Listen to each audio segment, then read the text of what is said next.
The moment Kelly slapped the wine glass out of my hand and screamed, "Don't you dare embarrass me again, Salvador!" In front of her entire family, I knew I had never been anything more than a placeholder. The room went silent. The sound of glass shattering across the marble floor was nothing compared to the echo of her words in my ears. Dozens of guests turned, most pretending not to watch while leaning in to catch every second. Her father looked away. Her mother sighed as if she'd seen this coming. And there I stood, in a suit I had borrowed just for her father's birthday banquet, with red wine dripping down my wrist. Kelly adjusted the strap of her dress and took a deliberate step back, like I was something to be avoided. "You really thought I'd let you speak tonight?" she said, her tone sharp, measured. "This dinner is for people who matter, Salvador. You're not one of them." I didn't say a word. I just stared at her, wondering how we got from long walks after class to this ballroom full of disdain. Behind her, leaning against the bar with a smirk on his lips, was Tim, the guy she always insisted was like a cousin. He raised his glass and mouthed, "Tough luck, man." Kelly turned around and walked back to him without a second glance. The way she tucked herself under his arm, the way she laughed like nothing had just happened, it broke something inside me. But I didn't make a scene. I didn't beg. I didn't shout. I looked down at my empty hand, brushed the broken glass away with a napkin, and said quietly, "Thank you for finally showing me." Then I walked out. No one stopped me. No one called after me. They all just watched me go like a waiter who had dropped a tray. Outside, the cold air hit my face harder than her words ever could. I took off the jacket, tossed it into the trunk, and sat behind the wheel with my hands shaking. I had no money, no power, and no reputation, but I had something far more dangerous: a reason. Back then, I was the man who would show up outside Kelly's classroom with 2 umbrellas just in case she forgot hers. I was the one who stayed up all night helping her rehearse investor pitches, even though I had work the next morning. I wasn't born into wealth. I didn't carry a last name that opened doors, but I showed up every single time she needed someone. When her grandfather died, I stood behind her through the entire funeral, holding her hand even as her family looked at me like I didn't belong. When her mother fell ill, I picked up prescriptions, cooked meals, and waited outside the hospital until she came out to cry in my arms. But none of that ever made me part of her world. I was always just slightly outside the circle, close enough to be used, but never invited in. We met in university. She was the girl with sharp eyes and a sharper tongue, always sitting front row with perfectly styled notes and a schedule packed with networking events. I was a scholarship kid with 2 part-time jobs and a second-hand laptop. Our paths should never have crossed, but they did. She needed help with a thesis project, and I was the only one in class who could code the app she was designing. We worked together late into the nights, side by side in cafes, sharing cold coffee and ramen. That's when I saw the side of her no one else did. The way her voice softened when she was tired, how she rubbed her thumb against her wrist when she was anxious. The girl beneath the armor.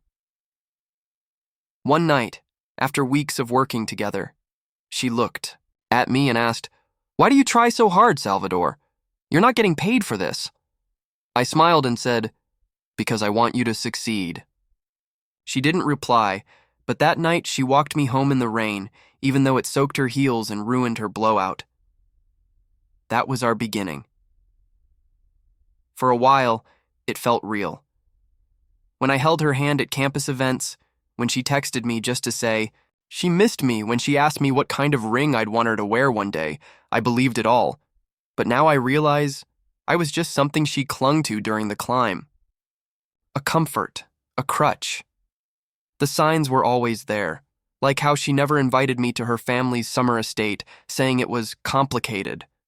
Or how she never once posted about me on her social media, though I took hundreds of photos for her. And how every time someone important called, she would step away and lower her voice, pretending she was alone. Still, I stayed. Not because I was naive, but because I loved her. Fully. Blindly. Even when she forgot my birthday and only remembered halfway through dinner, I told myself she was just stressed. Even when she once left me stranded outside a gala because Tim showed up unexpectedly, I forgave her with a smile. I kept giving her the benefit of the doubt. Until the night of her father's birthday banquet, when the glass hit the floor and she didn't flinch. That was the night I stopped.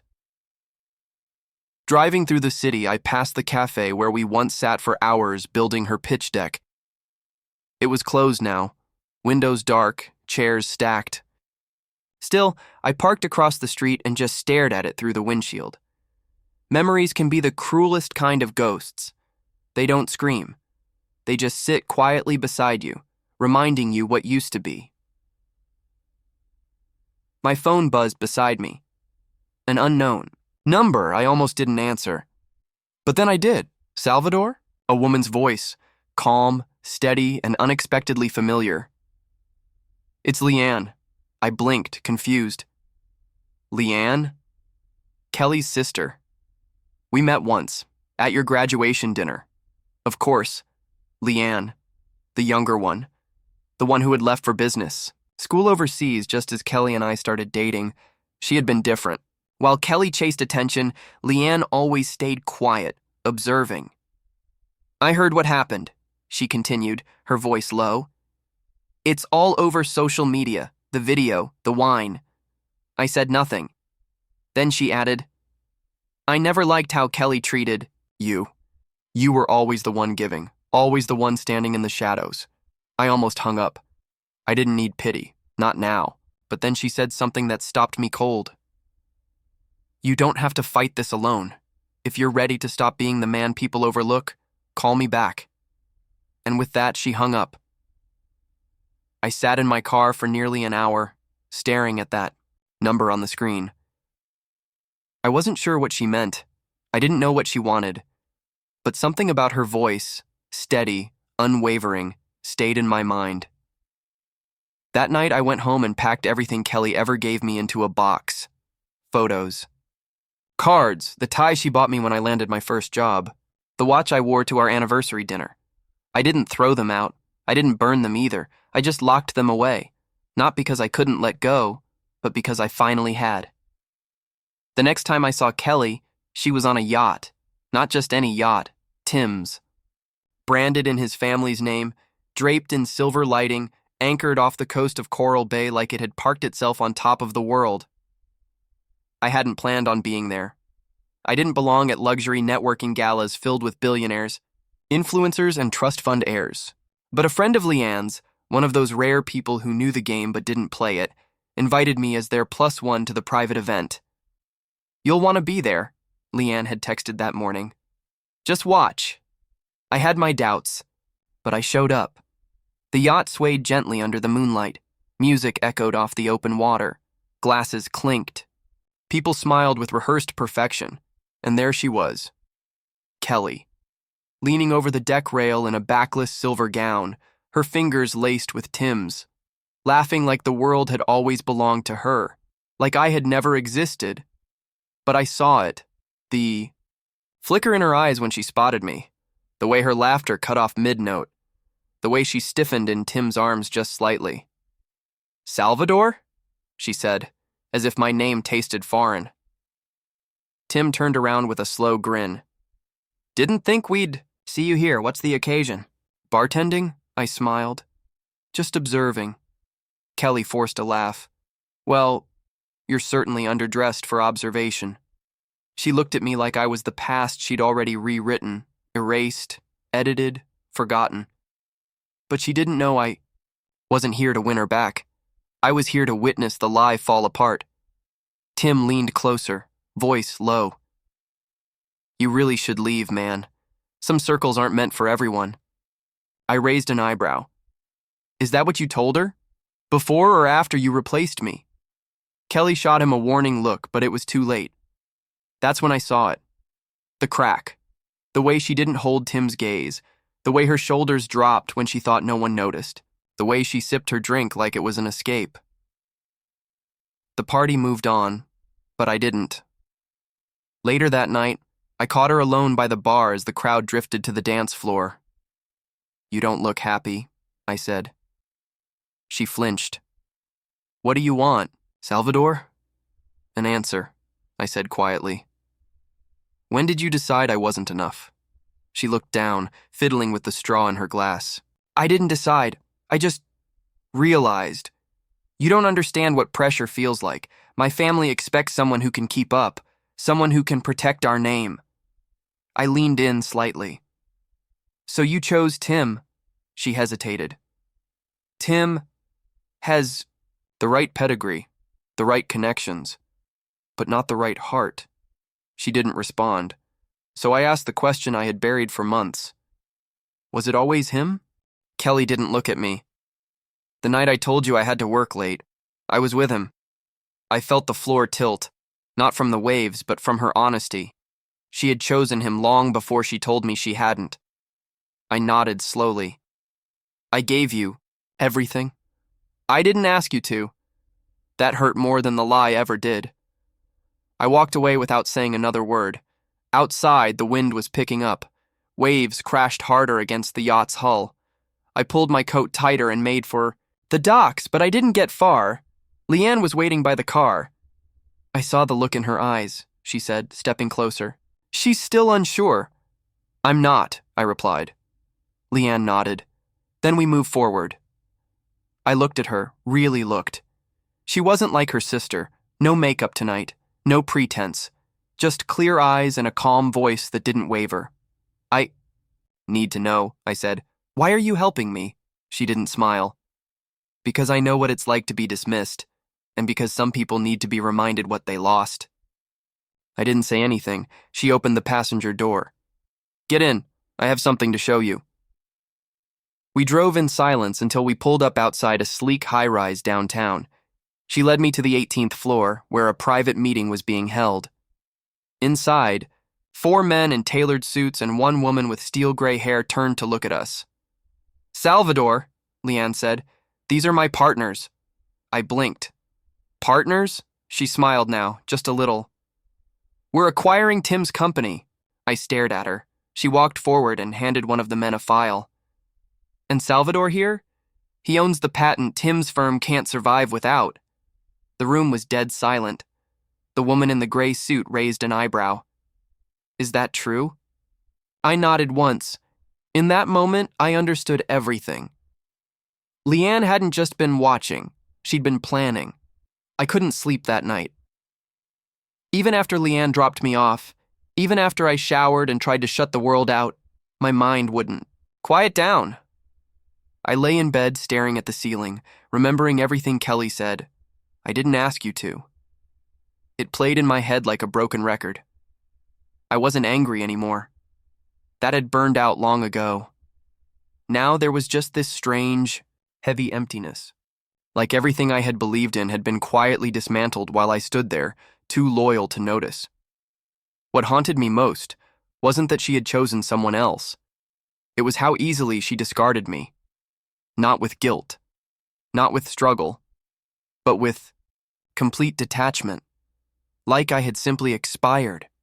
She'd looked into my eyes and handed me the truth like it was nothing. And for the first time, I wondered if all the warmth she used to show me had ever been real, or if I had imagined it all along. I turned over and shut my eyes, but sleep didn't come. Instead, memories did, her hand in mine after her pitch competition. The way she once told me, "I trust you more than anyone else." The first time she fell asleep on my shoulder. The way she used to whisper my name like it meant something. Were those moments just placeholders? Until someone like Tim came along? I hated that I still missed her voice. I hated that even now, part of me still wondered if she would call. I hated that I didn't hate her. The next morning, I skipped breakfast and drove. No destination, just motion. City after city block. Passed as I tried to outrun the ache that settled just beneath my ribs. I parked near the old public library, our favorite spot during exam season. The building was under renovation now, covered in scaffolding. but I could still see the bench where we once sat for hours, arguing over her pitch title and laughing over nothing. I hadn't realized how tightly I was gripping the steering wheel until my fingers started to ache. I let go and breathed. Everything inside me felt torn in two. One half wanted to erase her name from every memory, the other still loved her. That's what hurt the most. Not her betrayal, not even Tim, but the part of me that still longed for who I thought she was. I closed my eyes and leaned my head back. "You can't stay stuck here, Salvador," I whispered.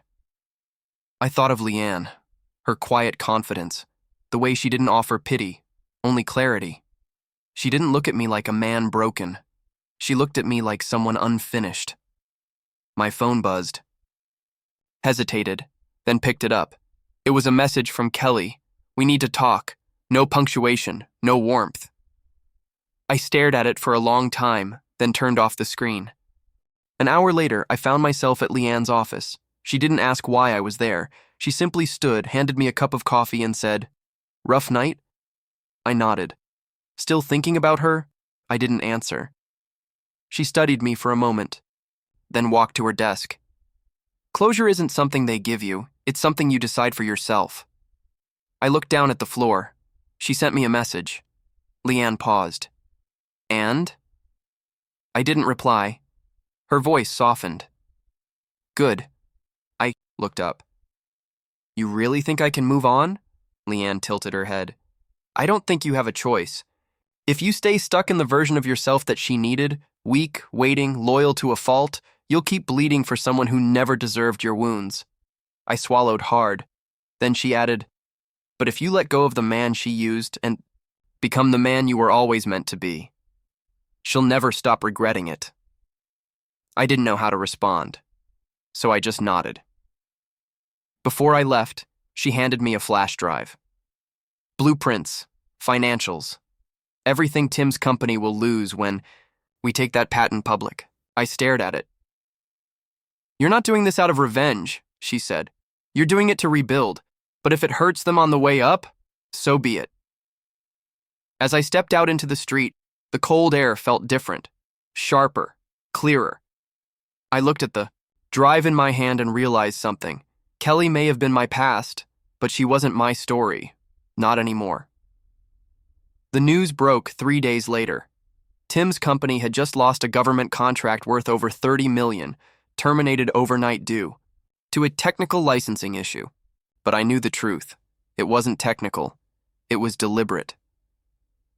The patent I owned, the one at the core of their newest proposal, was now officially registered under my name and removed from all pending partnerships. The moment we went public with it, every investor connected to Tim's firm began pulling out like rats from a sinking ship, and still, he didn't know I was behind it. Not yet, but Kelly did. She showed up at my apartment without warning, dressed in black, her expression tight.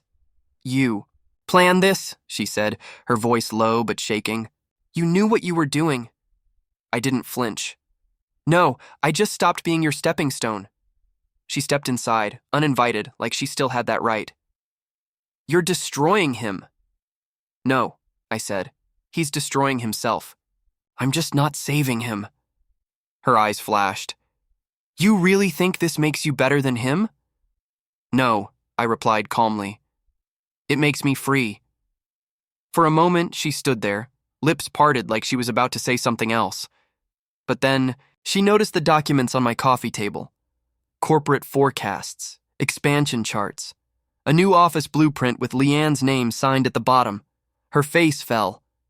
"You're working with Leanne?" she said slowly, almost in disbelief. I didn't respond. She laughed once, bitterly. "So that's what this is. Payback. Using my sister against me." "Leanne chose to stand beside me," I said. "No one forced her." She didn't hide the contempt now. "You're pathetic." "Then why are you here?" I asked. She didn't answer. Instead, she said the one thing I never expected. He asked me to marry him. I didn't move. Kelly crossed her arms and added, "He gave me the ring last night, even after all this, even after everything collapsing around him. I said nothing. She leaned forward, searching my face for something. Pity, jealousy, regret. Do you have anything to say? She asked. I looked her dead in the eye. I hope you say yes. She blinked. What? I stood. Because you two deserve each other. He's the man you chose over loyalty, over love, over truth. So marry him. Share his ruin. Wear the ring with pride while everything underneath it burns. She stared at me like she didn't recognize who I'd become. Maybe she didn't. Maybe that was the point. She opened her mouth again, but before she could speak, a voice called from outside the hallway. Salvador? Kelly froze. It was Leanne. Kelly turned, eyes wide as Leanne stepped into the apartment, her coat draped over, one arm holding 2 coffees. Kelly's gaze dropped to the drinks. 2 cups, 2 people. Leanne met her sister's stare without blinking. You're not the only one who knows what Salvador is worth. Kelly's breath hitched, and just like that, the air between them snapped. She turned on her heel and stormed out, slamming the door behind her. Leanne set the coffees down and gave me a long look. Well, that was bound to happen. I exhaled, slower than I intended. You okay? She asked. No, I admitted, but I was getting there. The shareholders' meeting for Tim's company was scheduled on a Friday morning. I hadn't planned to attend. I'd already done what I came to do. Their collapse was unfolding, slow and inevitable. Contracts terminated, lawsuits piling up, investors disappearing one by one. The patent Leanne and I released under public licensing terms had killed any exclusivity they could promise. But then I got the email, anonymous sender, no subject line, just one attachment, a photo. Tim, sitting at the boardroom table, flanked by 2 men in suits, and Kelly, standing behind him with a folder in hand, her face angled downward but unmistakable. She was back in his company, and not just watching. Representing. I called Leanne. I know, she said before I could speak. She's injecting Liu family capital into his company. Her father signed off on it yesterday. I stayed quiet. She's trying to save him, Leanne added. And just like that, I realized something I hadn't allowed myself to see before. Kelly wasn't here to beg for love. She was here to win, even if she had to stand in the ashes to do it. At 9:45 a.m., I walked into the glass building downtown. By 10 hours, I was sitting in the back of the boardroom, silent, unnoticed, invisible, but watching everything. Tim looked worse than I expected. His eyes were sunken, his tie was crooked, and his voice trembled slightly when he addressed the room. Kelly sat beside him now, looking calm and polished in a dark navy suit. She glanced around at the executives like she had always belonged there.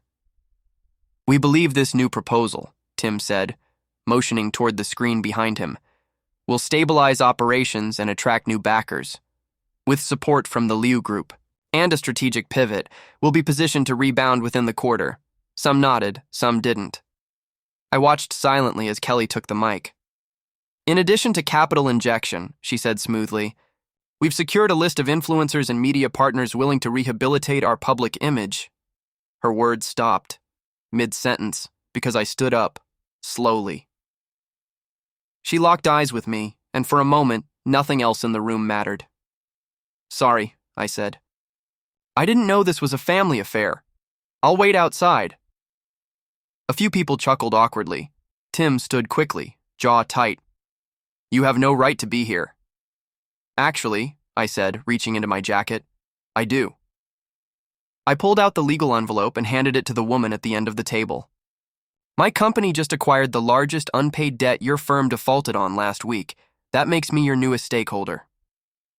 Dead silence. Kelly looked at the envelope like it might explode. Tim's face was pale. The woman flipped through the document and nodded. It's legitimate. Great, I said, walking forward. Then I suppose I can speak now. Tim tried to block me with his body. You planned this? I smiled. No, Tim. I adapted. Kelly finally spoke. What do you want? I turned to her. I want you to stop pretending, I said. Stop acting like this is about saving the company. Or Tim. You're here because you can't stand the idea that I built something stronger without you. Her eyes narrowed, but her lips stayed silent. I stepped closer, lowering my voice. You didn't come back for him. You came back because I didn't fall apart like you hoped I would. Tim scoffed. Don't flatter yourself. But I wasn't looking at him. I was looking at her. Tell me something, Kelly. When you see me now, standing here holding your fiancé's future in my hand, do you still think I was the one who didn't belong? She didn't answer, because she couldn't. Behind her confidence was a storm of doubt. I saw it now. Every fake smile, every carefully calculated move, it was armor. Because deep down, she knew she'd bet on the wrong man. Again. Tim turned to her. You said you handled everything. You told me he couldn't touch us anymore. Kelly didn't respond. He slammed his hand on the table. Answer me. I stepped between them. Don't raise your voice at her.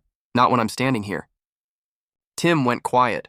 Not because of fear, but because he knew what I'd done was irreversible. The woman at the end of the table cleared her throat. Mr. Salvador Wang now holds 26% of your outstanding liabilities. If he chooses to call in those debts, I'm not calling them in, I interrupted. Not yet. I looked around the room. I want to make something clear. I'm not here to ruin you. I turned back to Kelly. I'm just here to return the favor, and then I walked out. I didn't wait for applause. I didn't care what they said once I left. I didn't look back. Outside, Leanne was waiting by the elevator, arms crossed. Well? She asked. They know now, I said. She looked at me for a moment, then smiled faintly. You finally look like you're breathing again. I am. That night, I sat on my apartment balcony with a glass of wine. Not to celebrate, not to mourn, just to exist, for once, without noise. And then my phone buzzed. Kelly. You didn't have to humiliate me. I stared at the message, then typed back, neither did you. But you did. No reply. I set the phone down and looked at the city below. For so long, I thought closure came from an apology, from some dramatic breakdown or teary confession. But that was wrong. Closure was seeing the person who broke you finally realize they never had the power to define you. 2 weeks passed. In those 2 weeks, Tim's company went into a full spiral. Suppliers backed out, investors froze assets. The board demanded emergency restructuring, and the media, always thirsty for downfall, circled like vultures. But what no one saw coming, what Kelly definitely didn't see, was what happened next. Her father's company, Liu Holdings, had quietly co-signed several of the investment agreements, backing Tim's firm, and when Tim defaulted, the penalties fell on Liu Holdings like bricks through glass. 3 government tenders revoked, credit lines suspended, public reputation tarnished overnight, and at the center of it all was Kelly, who, in a desperate attempt to protect Tim, had dragged her own family into ruin. I didn't lift a finger to cause it. I just didn't stop it. That was enough. It was Leanne who showed me the reports. We were sitting in the top-floor conference room of our new office tower, the windows stretching across the skyline. She slid the files over without a word. I flipped through them slowly. Photos of the Liu family mansion up for sale, records of staff layoffs, a press clipping. Liu Holdings pulls out of national bid after financial instability. At the end was a photo. Kelly. She was leaving a courtroom. Head low, face hidden behind sunglasses, her expression unreadable. I stared at it for a long time. Leanne sipped her coffee and said, "She lost everything." "She chose to gamble," I replied. "I just let the dice roll." She nodded. "You think she regrets it?" I looked at the photo one more time, then slid it away. Doesn't matter. I meant it. That night I got a call, a number I hadn't saved but knew by heart. I almost let it ring. But I picked up. Salvador. Her voice was quieter now. No edge, no pride, just tired. Kelly, I don't expect you to forgive me. I don't. Silence. I didn't know Tim would. She trailed off. Use you. I finished. She didn't answer. I waited. Then she said, He's gone. Gone where? Disappeared. After everything collapsed, he emptied what was left of the shared account and vanished, left me to face the mess alone. I didn't flinch. Sounds familiar, she exhaled shakily. My dad won't speak to me. My mom's sick again, and I lost everything. There it was. The voice that once stood on. Stages now trembled through a phone line. I was wrong, she said. You were the only real thing in my life. You threw me away like I was nothing. I was scared. I didn't think you'd ever be more than... Than what? She whispered it. Than useful. It didn't even hurt anymore. I let her sit in the silence. Then she asked, Can I see you? No. Please, just once. I looked out at the night sky. No, Kelly. You don't get to come back when the storm clears. I don't want money. I know. You want memory. You want relief. You want to believe someone still sees the girl you used to be. She broke then. I heard it in the way her breath hitched. I'm sorry, she said. I really am. I believed her. But it didn't change anything. I said, I hope one day you become someone worth forgiving. Then I ended the call. No rage, no satisfaction, just peace. And that was enough. A week later, I flew to Venice with Leanne for a partnership summit. Our company was expanding into Europe. Investors were waiting. Presentations were scheduled. But for once, I didn't feel like I was playing catch-up.